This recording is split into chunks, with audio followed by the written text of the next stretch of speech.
vacation with your loved ones can help contribute towards the financial relief of farmers. Imagine how amazing is that? So today we are here with the father of agritourism and the person who started this great initiative, with Mr. Pandurang Taware. Congratulations on such a great initiative, and we are so glad to have you with us today. Thank you. So could you start off by telling us a little bit about yourself and about your childhood and how this started? I'm from a small village in Baramati Tehsil, and our childhood is actually went into joint family. Yes. We have 6 uncles and 3 aunties, and almost we have 26 family members lived in on a small house there, and entire cooking and everything was done on one chula. How nice. And then my father said, the next generation should study in English medium schools. So he took me to Baramati and registered my name in English medium school. And that is how at least I can speak to you some English now. Wonderfully, I would say. And that completed my school there, and after that my father wanted me to study agriculture. Yes. But I had very less marks in 12th, and that is how I could not get admission in agriculture. And what was the second best, then he asked the principal of the college, and he said next generation or next thing is going to be computers. And that is how I entered into computer science. But the dream to do something for the farming community, the dream of doing something for the villagers was always there with me.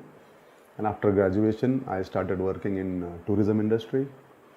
And after that, I came back to village and I married tourism to agriculture, and that is how agritourism started.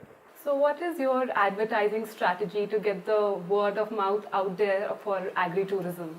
Word of mouth is the best strategy Yes. what we are using now, because unless and until you experience the farm, unless and until you come to village, however we advertise in newspaper or television, it is not going to, what I am saying, motivate the urban people to come to the farm. But on the other side, if you see, when we started this concept of agritourism, we did a market survey. And the sample size of the market survey was almost 2,440. Wow. And it was a cross-section sample survey. And we asked the urban people that whether you have relatives in the villages, whether you visit them.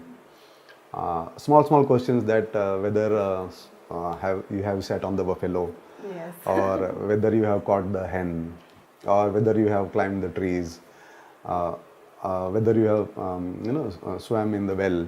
Yes. So all these questions were asked to them, and at the end of the sample survey, we also asked them, if we give you this opportunity, will you like to go in the village and experience this kind of things? Yes. And how long you would like to travel? And the conclusion of the survey was that 43% of the urban Indians, they don't have relatives left in the villages. Yes, true. So even though if they want to go and see the village, where they will go? So here agritourism will come into the picture. Here agritourism will come into the rescue. Yes. And that agritourism villages, wherever there is agritourism, people can go and stay with the village. People can go and stay in the farm and live like a farmer for 2 days. That's an absolute adventure, completely. Yes. So what is the approximate statistics of the tourists that come into, and has it changed over the years? If you see right from 2003 to 2018, Yes. now 15 years has been passed. I will give you last 3 years figure. In last 3 years, we have 528 farms in Maharashtra, and all these 528 farms put together have received 7 lakh tourists. Wow. And generating almost 35 crore rupees of business to the farmers. That's wonderful. So that has helped the next generation of the farmers to stay on the farm and look about farming, look about agriculture as a career. So has this also like increased the income of the farmers? Yes. So as of now, how many agriculture tourism that you have? You've just mentioned. How many outlets are there and where are they? I mean, how do we get there? Yes. We have, as of today, we have 528 agritourism centers spread from Kolhapur to Nagpur Yes. and from Alibag to Solapur. All these 528 farmers, we have a directory printed every year. Okay. So that directory is distributed to 5-star hotels. They are distributed to the colleges. They are distributed to the the urban people from the book shops, and we have distributed that. Yes. Also, we have an umbrella organization called Agritourism Development Corporation. Okay. So that I head that organization, and this organization helps them to market centrally all their products, all their packages, and we also market to the schools, colleges, institutes, corporates. All this is being sent to the farmers directly. Okay. So that work we are actually doing here. So like I said, all these 528 farmers, they have now received 7 lakh tourists last year, generating 35 crore rupees of business, and that is why every farm, every villager, every farmer is happy about agritourism. I just heard about like a pilot project that you have in Falsi village. Could you just tell us a little bit about it? Yes, very interesting question, because one should practice what you are actually preaching. Yes. If I don't have my own agritourism center, how can I train other farmers? Yes. Now today what happens is that if you say tourism, there is a myth that tourism only can happen at hill station. Yes. There is a myth that tourism only can happen to the beaches. There is a myth that tourism can only happen at the historical places or some geographical significance. Yes. But I wanted to actually go beyond that myth. And we have a land, we have a farm in the village Palsi, which is traditionally drought-prone area. Okay. And in fact, before that agritourism center, nobody used to stop also for the tea in that village. Okay. So people were actually, a lot of people, when we started the work there, Yes. first thing first what we did was, because since it's a drought-prone area, we harvested the rainwater. Okay. And today we have almost 2 crore liter of rainwater, Wow. which is harvested from the rain. And from that water, we do all these 30-acre farm. Wonderful. So we have a rainwater harvesting, we have a agroforestry project there, where we have planted more than 150 species of indigenous trees, right from all the fruit trees or where birds will come. Okay. Today what happens that we only say there is no sparrow left, Yes. there is no this left, but what are you doing to actually conserve that and enhance that? So not a single farmer keeps bubble trees in their farm. Yes. We planted bubble trees. Okay. And that is why what happened, a lot of sparrows started coming in. Today we have more than 40 species of birds in our farm. People can see in the morning. Gorgeous. Morning, we have a farm tour. Yes. So during that farm tour, we can show them more than 40 species of Indian birds there. That is one. Secondly, we can show them fruits. We have mixed fruit plantations there. In the time that whenever the tourist comes, he will at least have 1 or 2 fruits to eat. So we have a mixed cropping there. Yes. And we have a traditional crops like bajra, jawar. We have a traditional like matki. We have hulga. Wow. So that all these things have been grown there. Yes. So that there is a natural surrounding around village.